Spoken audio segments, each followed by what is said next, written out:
Olá, estamos aqui no nosso quarto episódio do Que Papo é Este, com a nossa convidada, ilustre convidada, Márcia Silva, que está aqui com o tema O Fiscal Chegou e Agora? Esse é o último episódio, então ela vai contar aí, ó, como é que a gente foge do fiscal. Na verdade, a Márcia ela trouxe diversas informações, ela já nos proporcionou aí um conteúdo maravilhoso, ela falou do PGR, que é o que está lá antes do fiscal chegar, né, que é o Programa de Gerenciamento de Risco, já falou da importância do levantamento dos perigos e riscos, já falou da importância do inventário e caracterização de risco, já falou da importância do plano de ação por objetivo, que ela falou que o plano de ação tem que ser por objetivo, e falou também do planejamento envolvendo toda a organização no intuito de gerar aí um bom, excelente gerenciamento de risco. E aí a pergunta de hoje que eu gostaria de abrir esse episódio, Márcia, é a seguinte: quais são as tendências e inovações atuais aí no gerenciamento de risco que você pode ver assim, que afeta a implementação do PGR, ou seja, pode ajudar, pode atrapalhar? O que você tem a dizer sobre isso aí? Olha, nós estamos hoje, né, na era da imersão, metaverso, criptomoedas, né? E as empresas que têm a sua abordagem tradicional, empresas hoje nós temos três abordagens: abordagem tradicional, abordagem ágil, né, de agilidade. E quando a gente fala de agilidade, não é fazer tudo rápido, ele entra dentro da flexibilidade. E tem a metodologia híbrida.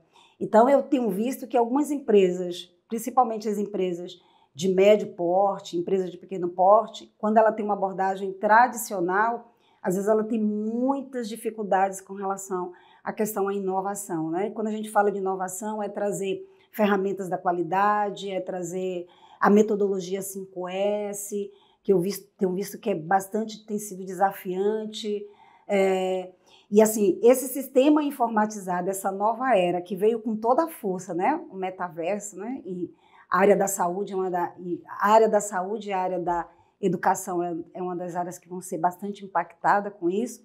E as empresas, os profissionais, né? Nós profissionais precisamos nos adaptar a toda essa mudança. Então a inovação, ela está muito ligada a essas mudanças, né? Como Darwin já falava, não são os mais inteligentes, não são os mais rápidos e nem os velozes que vão conseguir sobreviver, mas aqueles que conseguirem se adaptar às mudanças. A evolução. Então, às vezes, o papel ele tende a desaparecer, né? O papel e o sistema, essa questão de como trabalhar dentro desse sistema eletrônico, fazer gestão e é por aí. E acompanhando essas mudanças que vão chegando. Né? Essa tendência, né? Uhum. Eu quero só fazer uma errata, porque semana passada eu falei sobre o Enest que você vai participar. E, na verdade, é nessa semana, né? Você vai participar no finalzinho dessa semana no Enest, que é 27, 28 e 29 de abril. E 26, 27 e 28 de abril, né? Quinta, sexta e sábado. E a Márcia vai participar aí como palestrante aí numa mesa de debate que vai falar sobre precificação, vai falar sobre mudanças aí de empreender, pessoas que deixaram de ser, né, junto com o outro engenheiro de segurança do trabalho, Rafael Pinheiro. Só para fazer essa errata aí, porque eu falei no episódio anterior. Mas eu tenho uma dúvida, Márcia, que ela é uma dúvida, confesso que eu também tenho essa dúvida, não é só dúvida porque a gente coleta dúvida de outros profissionais, mas essa dúvida também é minha. Em relação ao ruído, você é fonoaudióloga, você é engenheiro de produção, você é engenheiro de segurança do trabalho, eu sei que você atua muito forte aí com o PCA, né? Então você tem muito conhecimento sobre isso. Então, a minha dúvida é a seguinte: diante do E-Social, e aí você tem as legislações que se conversam, trabalhista, previdenciária, tributária, você tem a questão do ruído ocupacional, e você tem a questão do fator de dobra, Q3 e Q5. Né? Eu queria que você falasse um pouco, né, falasse uma síntese aí, mas eu sei que você tem muito assunto para falar sobre isso. Mas e aí, a gente usa o quê? Porque o fiscal está aí, né? E aí? Olha, esse fator de dobra é uma inquietação, né? Inquietação na rede, inquietação dos profissionais. E quando você conhece, eu digo que a ciência explica, a lei aplica. O que me tirou dessa angústia de fator de dobra foi quando eu fui buscar na ciência a resposta para os meus questionamentos. Então, quando você tem hoje um equipamento que você hoje faz a avaliação da exposição, que tem bandas de oitava, tem aquele arcabouço de dados, e que muitas vezes eu tiro lá um LAVG, uma dose e um NEM da NHO, e desmereço todo aquele conjunto de dados, ali é um termômetro eu tenho muito pouco propriedade sobre isso.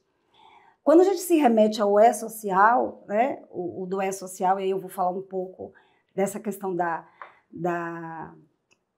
do E-Social, quando ele diz assim, qual que eu vou utilizar, se é Q3 ou Q5, E aí vem todo aquele entendimento por conta do que tem no manual, lá da Previdência. Quando a gente vai para a pirâmide do ordenamento jurídico, proposto por Hans Kelsen, que ele é um filósofo austríaco jurídico, então ele propõe uma pirâmide hierárquica. Então a gente tem Constituição Federal, a gente tem os tratados internacionais sobre os direitos humanos, e aí depois vem as leis infraleis, E aí a gente tem decreto, que é do Poder Executivo, presidente da República, o manual do INSS, presidente do INSS. O presidente do INSS, ele está insubordinado ao presidente da República.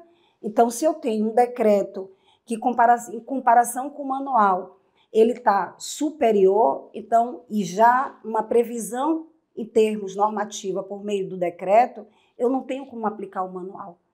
Eu só aplicaria o manual se, e somente se, não tivesse essa previsão legal a nível de decreto. Então, o decreto ele está acima do manual, então é ele que precisa ser aplicado. E ele fala lá, o decreto 3048, no seu artigo 68, acho que parágrafo 12º, ele fala metodologia e procedimento como norma mandatória, a NHO. Então, se eu tenho no tocante ao ruído, NHO 01. Então, eu preciso utilizar o fator de incremento, porque ele faz parte do parâmetro da dose. Então, a dose ela é paramétrica. E essa dose ela é parametrizada em fator de dobra, critério de referência, limite de tolerância e o nível de limiar de integração, que é aquele 80 e 885. Como na IN 128 ele faz uma referência a esse 85 e aí causa essa confusão muito grande, a gente tem o seguinte, por que esse fator de dobra? E aí eu vou me remeter a 1957, entre 56 e 57. Vamos lá, a gente não era nascido, mas tudo bem. O general da Força Aérea dos Estados Unidos, ele convocou o Comitê de Audição Biomecânica, Bioacústica e Biomecânica. E lá ele estabeleceu um grupo de trabalho, que é uma GT, que chamou de GT46, e pediu para esse grupo analisasse todos os dados que eles tinham para verificar quais eram os contornos de riscos ao dano. E, além disso, quais eram os critérios desses riscos ao dano. Sim. Mas ele não queria saber Q5, ele não queria saber Q3, ele queria saber quem eram esses contornos. Só que esses contornos, quando a gente traz para uma nomenclatura atual, é o tal limite. Contorno vem de curva. Você não entra numa curva com a velocidade gigantesca, você entra com a velocidade máxima permitida para você não sair pela tangente. Sim. E aí o que a gente vê? Esse comitê, ele verificou que havia algumas informações que ele precisava estabelecer alguns critérios. E aí ele cria as ponderações de bandas de frequência, e aí ele botou um de oitava e um terço de oitava, que está no nosso Sim. dia a dia. E aí, de um lado, um de oitava, um terço de oitava, e embaixo, o tempo. No centro desse gráfico, ele coloca as frequências centrais, que são as frequências que comportam maior quantidade de energia.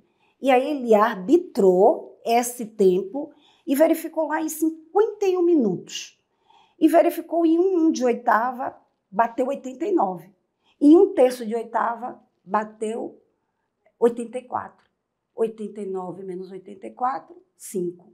Aí ele pegou um outro tempo lá, arbitrariamente, aí vamos lá, hipoteticamente, aí vai dar a mesma analogia. Se eu tenho 90 em 1 de oitava, em 1/3 de oitava, 85. 90 menos 85, 5. E aí foi 100, 115, aí foi 100, 95. 100 menos 95, 5.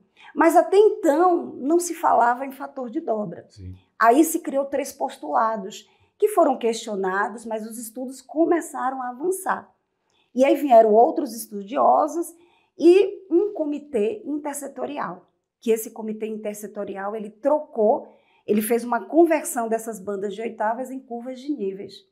E nessas curvas de níveis, ele verificou que quando eu reduzi um tempo à metade, eu poderia aumentar a energia em 5. E aí, eis que surgiu o fator de dobra, que é 5. Então, aí o Brasil, aí a CGIH, naquela época, que já foi na década já de 70, começou a adotar o fator de dobra, que é 5. 1978... As NRs. As NRs. Aí o que foi que as NRs fizeram? Utilizaram os critérios da CGIH. Aí Alice Silter,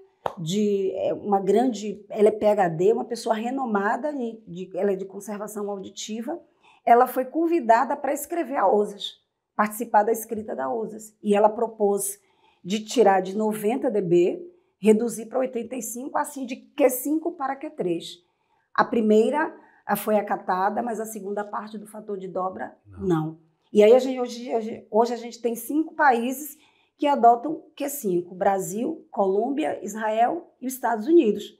Só que os Estados Unidos, no setor industrial, Q5, mas na força aérea, Q3.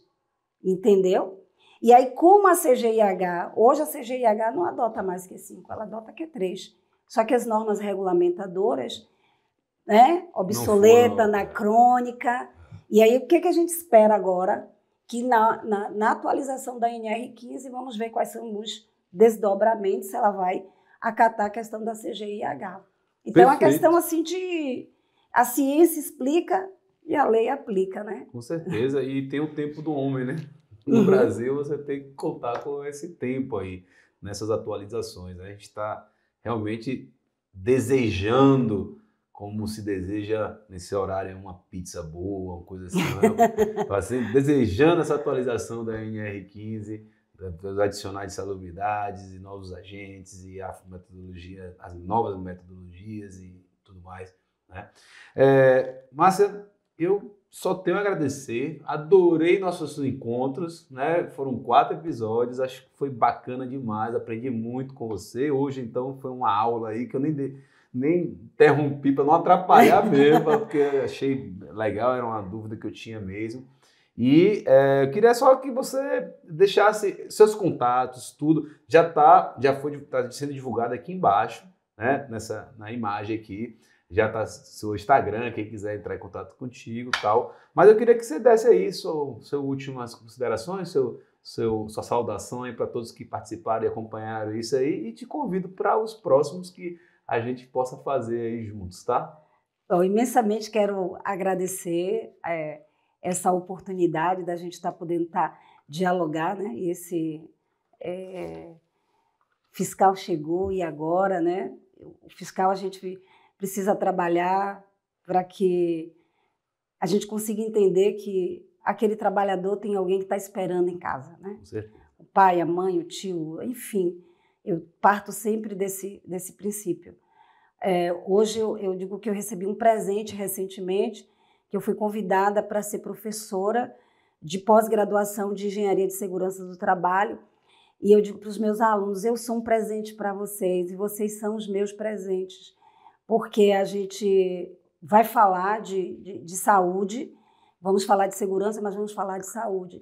E eu preciso que, independente de você ser engenheiro, técnico em segurança, você precisa ver o sujeito contexto. Porque quando eu vejo só o sujeito, eu plugo o equipamento e volto no final do dia. Quando eu vejo sujeito e contexto, eu jamais vou plugar e voltar no final do dia. E aí esse abril verde, né, que entra, eu digo que a gente precisa ser verde nas nossas ações, naquilo que a gente está planejando, nas entregas que a gente está fazendo. Isso faz toda uma diferença, né? Agora, se você quiser entender mais ainda sobre o Q5, lá no meu canal, no YouTube, @ms_treinamentos. Vamos colocar aqui. Tem uma aula só, eu fiz uma série de vídeos de aulas sobre ruído, NHO, explicando tudo da NHO, foram várias aulas, e uma delas é só Q5, com gráfico e tudo. Maravilha, Márcia. Obrigado, viu? Obrigado por ter vindo aqui. Obrigado por ter participado desses episódios. E não percam aí o próximo mês, né? Semana que vem, o novo tema vai ser 10 anos da Boate Kiss, né? Da tragédia da Boate Kiss. E agora, como é que estamos? O que mudou? Então, não perca aí, fique atento na próxima semana. Tchau, obrigado. Obrigada a você. Que papo é este, né? Que papo é esse? Obrigada a todos vocês por estar participando. Aproveita, curte, compartilha, é um conteúdo de alta qualidade para que a gente possa incentivar as pessoas a fazer segurança, não só segurança, mas para promover saúde. É isso que a gente precisa. Vamos dar um tchau ali, ó. Tchau!